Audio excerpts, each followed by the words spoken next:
ventana para todo aquel que quiera hacer, digamos, relaciones públicas, para el mundo internacional, digamos, inclusive se ha usado como un arma de la geopolítica mundial a través de la historia, ¿no? Hitler en el 36 hizo Exactamente. de las Por Olimpiadas allí ejemplo. todo un cuadro político para afirmarse, y creo que los grandes países utilizan el deporte en función de la diplomacia, ¿no? Claro, porque además es una gran publicidad para un país el celebrar un evento de magnitud mundial, ¿no? Y O el sea, fútbol tiene una característica especial que es como el deporte de la paz. Se confrontan, pero después se abrazan. No hay guerras irreconciliables, aunque se originó una guerra una vez en El Salvador y Honduras, ¿no? Por un partido de fútbol. exactamente, pero la idea es esa, la idea es que justamente el deporte sirve para más bien unir a los pueblos, unir a los países. Evidentemente el tema del deporte es muy importante por aquello de que siempre en cuerpo sano, mente sana. Entonces, todo esto tiene que ver no solamente con el fútbol, sino con todo el deporte a nivel mundial. Si alguna vez decía Albert Camus, como dicen los franceses, que era un buen futbolista francés, que además un gran escritor, novelista, el autor de Calígula, de que en el fútbol encontró él la disciplina, el respeto al otro, el acatamiento de las normas, el respeto a los jueces y sobre todo la cordialidad, porque después del enfrentamiento hay los abrazos. Vimos ayer en el Vinotinto, ¿no?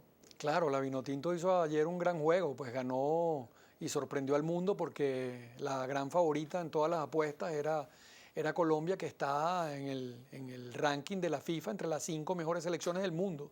Además, en un país dividido como Venezuela, pareciera que necesitamos íconos que nos unan a todos, ¿verdad? Claro, muy positivo desde todo punto de vista que la Vinotinto haya ganado este juego. No, no le queda la cosa fácil de todas maneras, porque Perú hizo después un juegazo contra Brasil, casi empata. Casi empata, en la Casi última hora empata. Brasil lo llevó. Así, en el último minuto Brasil logró ese gol ahí. Un fútbol muy Muy bueno el de Perú. profesional Y de el de Perú, sí. Brasil, por supuesto, con, Ahora, hablando de fútbol, con por Neymar. supuesto, tenemos que tomar también en la perspectiva mundial, ya no solamente es América Latina, es el mundo y es la FIFA, que tiene más miembros que Naciones Unidas y Sí. que es prácticamente presente en cualquier pequeño lugar del mundo, ¿no? Sí, sí, es correcto. Es insólito, inclusive ese dato que acabas de aportar. O sea, que la FIFA tiene alrededor de 209 países Sí. afiliados y las Naciones Unidas son 193. Entonces, son alrededor sacando la cuenta de 17 más, ¿no? Sí, sí. Se ha Sí. escrito mucho sobre el problema de la corrupción en la FIFA, lo que pasó en la reciente elección. ¿Cómo es tu perspectiva como internacionalista, naturalmente? Sí, creo que el tema es que el señor Blatter lleva demasiado tiempo en el poder, ya lleva 16 años. Cuando alguien tiene 16 años consecutivamente gobernando, bueno, le pasa lo que le pasó, que no pudo ni siquiera ser electo en la primera vuelta, sino Sí. que no tuvo los votos necesarios porque necesitaba los 2 tercios. Y ahora, ante los escándalos, pues los 14 imputados de corrupción ha tenido que renunciar al cargo, pero todavía hay versiones que dicen, digamos, en los últimos días que insisten en tratar de permanecer en el poder, aunque ya ha renunciado pues, a este quinto periodo, que sería demasiado, serían 20 años, ¿no? Ahora se ha convertido en una transnacional no solamente del deporte, sino del comercio, de la publicidad. Hay que ver lo que es, bueno, las sedes, cómo se negocian, los avisos publicitarios, las cadenas de televisión. Es una corrupción terrible, ¿no? Bueno, tantos millones de dólares en juego que justamente esto ha explotado por más de 100 millones de dólares, digamos, en sobornos, en fraudes, en lavado de dinero. Y lamentablemente, entre los 7 que están en la cárcel hay un venezolano, el presidente de la Federación, Rafael Esquivel, que igual, o sea, ¿cuál es el problema? Que tenía demasiados años ejerciendo el poder. Tiene cerca de 28 años siendo el presidente de la Confederación Venezolana de Fútbol.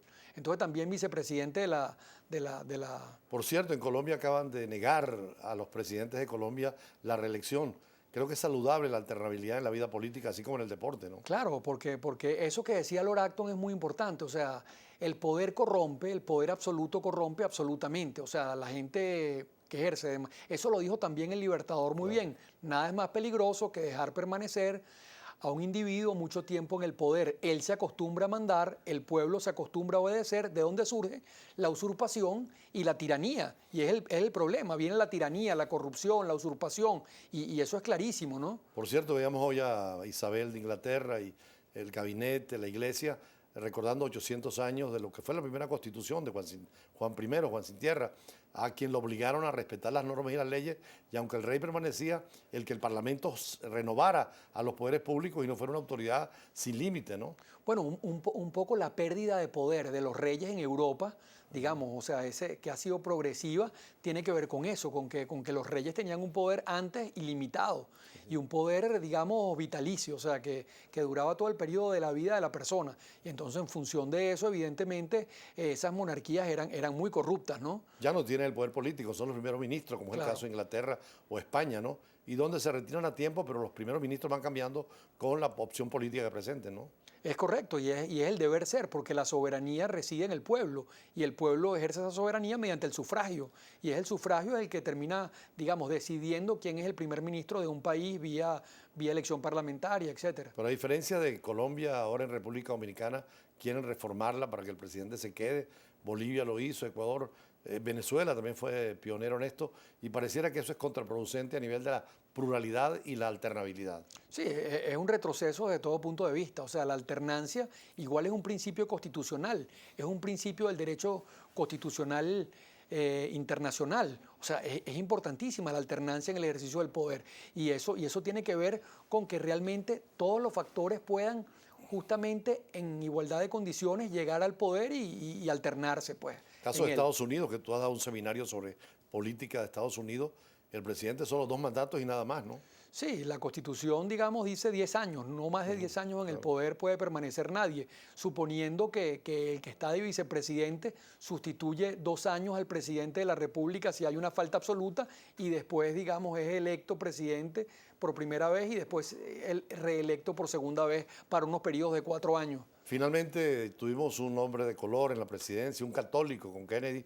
¿Habrá una mujer en la presidencia de Estados Unidos? Bueno, una de las grandes favoritas de esta contienda es Hillary Clinton, que digamos, todas las encuestas la dan como ya la candidata del Partido Demócrata y después tendrá que enfrentarse al candidato del Partido ¿Cómo es el Republicano. proceso electoral con los cactus y con esta serie de constitución, los cactus y todo lo demás? Las Bueno, elecciones primarias, sí, la definición interna de las primarias en el partido. sí, quizás lo que hay que destacar es lo importante de las primarias, muchas veces las primarias abiertas, que permiten que todos los candidatos en igualdad de condiciones se puedan medir precisamente para obtener justamente la nominación de su partido. O sea, eso tiene que ver con, por ejemplo, en Venezuela, una ley de primarias que sería extraordinaria. Para todos. Porque, claro, porque obligaría al gobierno y a la oposición a hacer en todos los circuitos y en todas las listas elecciones para que el pueblo sea quien diga quiénes son los candidatos de esas dos plataformas. Y eso no lo tenemos en Venezuela todavía. Hoy también está celebrándose la conferencia extraordinaria 45 de la Organización de Estados Americanos, con un nuevo secretario general y replanteando la OEA, que nació en 1948, pero que necesita reestructurarse. Él decía que él representa a la oposición y al gobierno de todos los países, porque la democracia es fundamental y los derechos humanos. Claro, y eso está todo plasmado ahí en la carta americana, Sí. ¿sí? No, y además en la Carta Interamericana. La convención, sí. Sí, en la Convención Interamericana, importantísimo eso. Y pensando que la Carta de las Naciones Unidas está, digamos, de los derechos humanos, está cumpliendo 70 años, ¿no? Si fueron 48, ¿no? Exacto. Ahora, ¿cómo hacer entonces en este caso, cuando la creación de Naciones Unidas fue el 45, 3 años después fue la Carta, efectivamente, como tú dices, se cumple una oportunidad más, pero ¿qué hacer con la OEA? ¿Cómo reactualizarla con tantos organismos que están naciendo como la CELAC, UNASUR, Mercosur? ¿Qué papel tendría la OEA? Bueno, un papel que los demás no tienen, porque es la única que une a todo el continente. O sea, desde Canadá hasta la Tierra de Fuego allá en Argentina, ¿no? Entonces es muy importante esa relación, digamos, con esos países que son parte del tratado o sea, esos países del norte, en definitiva. O sea, la Unión, no hay ninguna otra confederación que tenga a cada uno de esos países latinoamericanos unidos con Canadá y los Estados Unidos. Entonces eso es importantísimo porque se puede hacer mucha sinergia, no solamente comercial, sino justamente de promoción de los problemas sociales, el desarrollo social, de los derechos humanos en general, etcétera, que es lo que habría que trabajar con ellos. O sea, el éxito que por ejemplo, esos países han tenido en el combate contra la inseguridad, contra la delincuencia, eso deberían aplicarlo nuestros países, y es perfectamente posible que lo hagan en convenios que la OEA pudiera precisamente apoyar, con todo lo que significa la Organización de los Estados Americanos, que tiene una gran sede allá en Washington, ¿no? Ahora, problemas que hay entre los países, por ejemplo, las situaciones entre Chile y Bolivia, ahora Venezuela y Guyana, la OEA podría hacer algo o podríamos resolver amistosamente esas dificultades. Hace unos días en tu escuela hubo un foro y nos participamos sobre Guyana y el tema del Esequibo. Ahora también el sábado un gran foro, en el Foro 21, sobre el tema también del reclamo venezolano. ¿Cómo hacer para que esto legítimamente se adquiera sin llegar a la guerra o a la violencia, ¿no? Bueno, es que perfectamente ese es un escenario para solventar este tipo de problemas limítrofes y este tipo de problemas entre los países. O sea, un escenario natural, donde además intervienen todos los países, digamos, de la América, que es importantísimo porque hay que escuchar distintas voces y evidentemente que uno de los grandes objetivos de esa organización es la búsqueda no solamente de la protección de los derechos humanos, sino la paz. La paz por encima de todo, y este continente se ha definido como un continente de paz y eso fue en la CELAC, la última reunión se definió como tal. Entonces, digamos, ese es el mismo interés que tiene que haber, digamos, en Canadá, en los Estados Unidos, con toda la América Latina. Y en cuanto al tema de Guyana, en tu cátedra, en la universidad, imagino que es un tema de información, porque mucha gente no está bien capacitada para conocer lo que ocurrió entre el laudo arbitral de 1899, lo que fue la demanda venezolana en 1962, 1966, que es el protocolo, el acuerdo de Ginebra, y después el protocolo de Puerto España, ¿no? Sí, bueno, evidentemente que ese laudo arbitral de 1899 es nulo de toda nulidad porque Venezuela ahí no tuvo ninguna representación. Claro. O sea, estuvo en la terra, digamos, como potencia mundial en esa época, haciendo lo que le dio la gana ahí con esa corte que estaba presidida por un juez ruso, exactamente, y digamos, Venezuela quedó sin además ese con problemas territorio. Internos nosotros, Así ya Castro es. llegando a Caracas. Sí, ya Castro, o sea, ni siquiera teníamos ni había presidente. Poder aquí, sí. Exacto, no teníamos ni siquiera el presidente de la República, digamos, nombrado porque se estaba escapando del poder. Argentina nos enseña mucho sobre esto, cómo reclaman las Malvinas, cómo hay conciencia sobre el reclamo de... son 12.000 kilómetros cuadrados, aquí son 150.000 y toda la salida del Atlántico, ¿no? Claro, y con los inmensos recursos naturales que hay en esa zona. Eso no quiere decir que vamos a hacer una guerra contra Guyana, porque eso sería muy lamentable, pero que sí tenemos que agotar las instancias, y yo diría que eso que tú has sugerido, que la OEA pudiera hacer una instancia para tratar de dirimir antes de las Naciones Unidas, sería importante porque los dos países pertenecemos a la Organización de Estados Americanos. Sí, recurrir a los mecanismos que tenemos en América Latina. Muchísimas gracias, Oscar Arnal, profesor universitario.